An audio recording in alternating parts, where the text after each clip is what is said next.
Richson's character is unfamiliar with being stranded behind enemy lines without any direct assistance.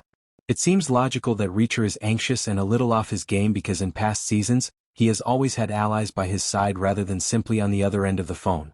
His Sherlock Holmes-like scenario analysis seems to be ramping up this season, but his gaffe about Duffy's badge demonstrates how the stress of his circumstances is affecting his judgment.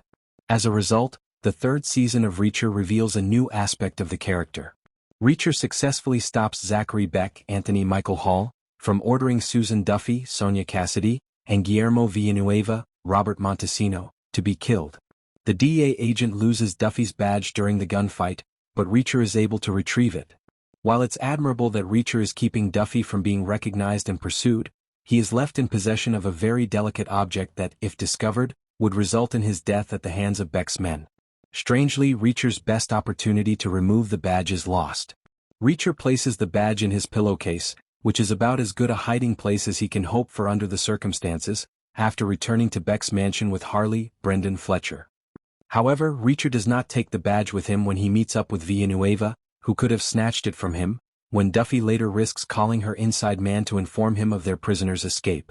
Although time was of the essence, it would have only taken a few seconds to get the badge from the pillowcase. The third season of the Amazon series, which is a live-action version of Lee Child's Persuader, is mostly based on the original work.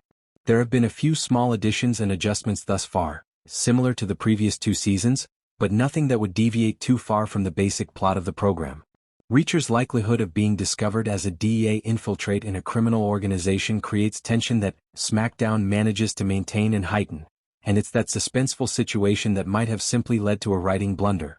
A scene in SmackDown, Episode 5 of Reacher Season 3, could be a simple narrative error or a concerning indication of Alan Richson's character's mental health. After leaving the 110th Special Investigations Unit at the end of Reacher Season 2, Richson has returned to lead the cast of Reacher Season 3, but his character is surrounded by a sea of new faces.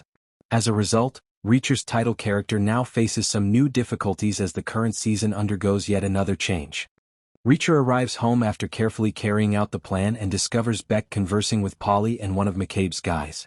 Beck informs Reacher that someone in their home has been providing the police with information about their company. Reacher thinks they have discovered who he really is. But as it turns out, one of the maids was actually employed by the ATF, and during the search, McCabe's guys discovered her phone, which she used to provide her team with all the information. Reacher wanted to question her and learn everything he could.